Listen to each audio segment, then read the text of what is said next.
We did that better than I was expecting. I'm very surprised. I'm not gonna lie. I'm not gonna lie either. That was much better than I was expecting. That literally looked as though we've done it hundreds of times. That's on. Oh. Woo! Shook.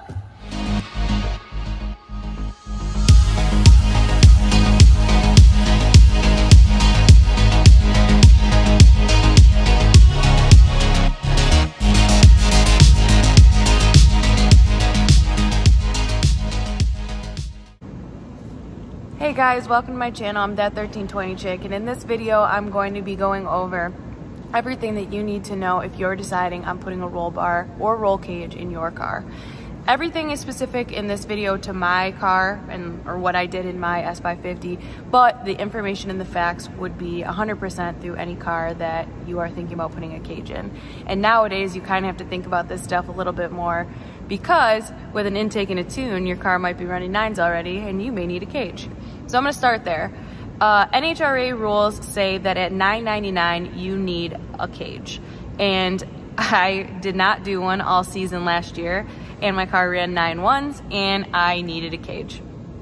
So that's what we did this winter. We tore the car apart and decided to do a 10-point. I went with the Fat House Fabrication cage. So it's a welded prefabbed cage, and then I had Dylan at DNR Customs here locally put it in. So what makes it a 10-point is because it ties into the chassis in 10 different points. So there's 4 up here, there's 2 behind me, which I'll show you, and then there's 2 in the trunk. So, I'm sorry, 4 behind me and 2 in the trunk. So 4, 4, and then 2. And so I always forget when it comes to builds and things that we buy on the channel to talk about money. I don't do it on purpose. I think I'm just so used to not talking about money that it just doesn't come up. So the Fat House kit would normally be about $2,000. What I ended up upgrading to came out to be $2,400. So that added in these pieces right here, which I'll show you closer, and they're the gussets. So it's just for extra structure, and I also paid for, if I can get it out, I paid for the window net. So, and the biggest thing too, the question I've been getting a ton is the material. So most cages that a lot of people seem to go with is chromoly. We had the option for a little bit more expensive to go with Dolkel.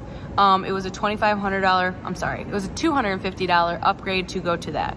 So I want to give you a little history on Dolkel, since I didn't really know what it was, but now that I've done my research, I'm glad I did. Dolkel is becoming the standard for NHRA and a lot of race cars. So it didn't give us any weight advantage or anything like that. It weighs the same as chromoly, but it flexes, and that's why I think it's becoming the standard and why a lot of people are starting to go with it rather than chromoly, which it can crack over time. So for $250 to kind of stay ahead in what people are starting to do in the industry, I figured we might as well, because I don't want to have to worry about my safety in the future.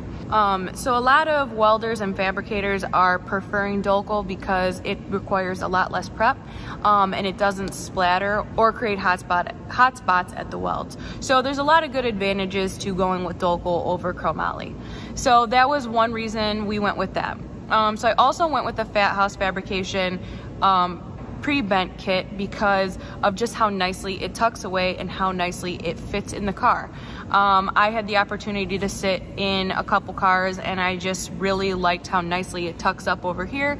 And my car is still going to remain a street car. I'm sure I'm gonna raise hell in the comments saying that, but this car is not going to be taken off the road. It's still a 100% street legal in my opinion, and I'm gonna take it to work or the mall or to get ice cream. So I didn't want something that had a bar that hung down like this, and just from a lot of testimonials and people's experiences with other pre-bent cages, I just liked this one better, and a lot of people said if they could do it again, this would be the one that they would go with.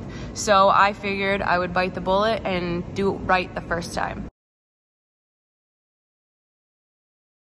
So to continue on with the safety and regulations and what is certifiable and NHRA rules, I have been getting a lot of questions on why I did not do swing outs. So I don't know if you can tell right here, this is not a swing out door bar. It is 100% stationary.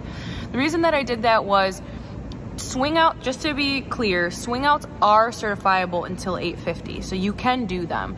But I know in the future that this car is probably going to go faster than 850s. So I just figured I would set myself up correctly for the future and just not have them. And I'm lucky enough to be thin, so getting in and out of them isn't really a hard deal for me. I'm not very graceful at it, but I can get in and out no problem.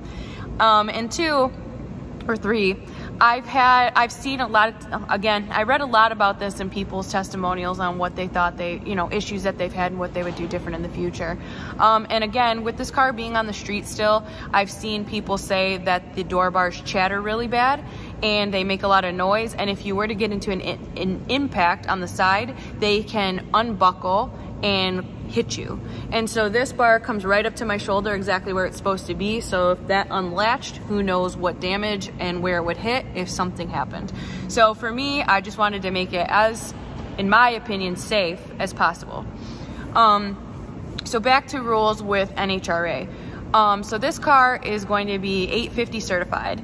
And a little fun fact that if I do decide to certify it to 7s, we would actually have to cut the roof off to be able to fit the hoop around me.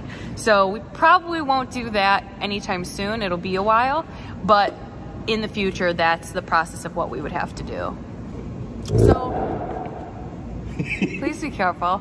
So to get this cage certified, someone from NHRA will have to come out and check it all out and make sure that it meets its standards, and then I'll get a sticker for it.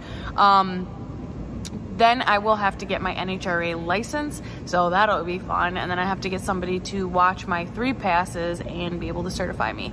So, oh, and I didn't go over, Dylan at DNR Customs put the cage in. So Dylan at DNR Customs, I forgot to talk about this. So if you were to take this cage kit to a local shop, we called around and got a few prices, you'd probably be expected to spend $2,000 to about $3,500 to get it installed. I actually spoke with Dylan, who did put the cage in, and asked him what he would charge to do this completely custom. And he said that this would probably cost someone between $6,000 and $8,000 to do it as a completely custom kit. So I'm kind of glad we went the route that we did and saved a little bit on it. I don't want to say like that because I know that sounds cheap and you shouldn't be cheap building a race car, but I'm really happy with how it turned out, and we've had no issues with it thus far. We painted it. Dylan helped Brian, and I know a lot of people, when I posted a tally or a poll of what I should do, said some wild colors like purple, pink, lime green, things like that. I'm kind of lame and I like everything body colored and body matched, so we just went with that. It doesn't have to be painted, but the welds can rust, so it's better to paint it. So the last point on NHRA that I forgot to add in is that the certification sticker lasts for 3 years, so I will have to have it recerted every 3 years. And usually they just want to check and make sure that everything's okay. After a long time, then they will make you re-weld something or add something to it. But the only thing left that we would like to do is I'm going to get some sort of roll bar cover for it. I just haven't found one that I like. I don't really like the ones that kind of look like pool noodles. I want to get something between the pool noodle ones and the ones that look like leather, grandpa cage protectors. So I'm looking on Jegs and Summit now to kind of figure out what I want to do. So now I'm going to show you guys where it comes into the dash, all the functions that we were able to keep. I also forgot, it did take Dylan about 3 weeks to do it. We took out all the interior and disconnected the dash, but Fat House recommended that you took everything apart. So he actually took apart the whole dash, the camera, or the touchscreen, everything like that, and took care of that and put that all back together for us. He put the carpet back in. Normally you would take the headliner out if you were doing the parachute like we did, but we ended up putting the parachute through the e-brake, so we didn't end up having to take the headliner out. And then we changed the seat, so we did that, and then we put my rear seat delete back together. So if I had dropped this off as a full kit, he would have done all that, but I just had a fun time taking it all apart too. So I'm going to go over some of the spots where it comes in, and you can see all the details, and I hope that this has answered any questions that you may have on a roll cage.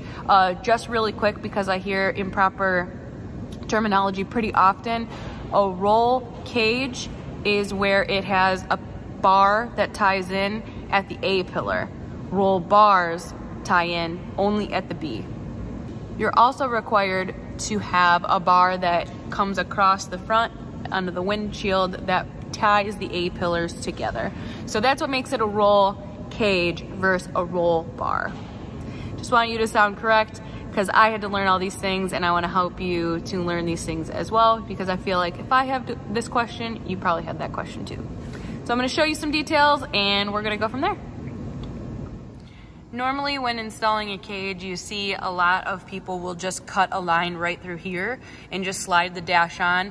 But Dylan went above and beyond and actually cut a very small line right here and around, so you can barely see that the cage, I'm gonna try to show you guys as much as I can. So you can barely see it at all through there, and he did a great job of hiding all of that for me. So where I was saying too, is it ties in. These are the 2 points on this side, and then both sides match. And then just give you guys some. Okay, so this is the gusset that I'm talking about, and then this is where the harnesses will go across. These are the 2 points, and if you see right there, that is the seat belt right there. We basically rigged a way to be able to click the seat belt back in, because unfortunately, otherwise the sensors will go off. Now I'm going to show you the back.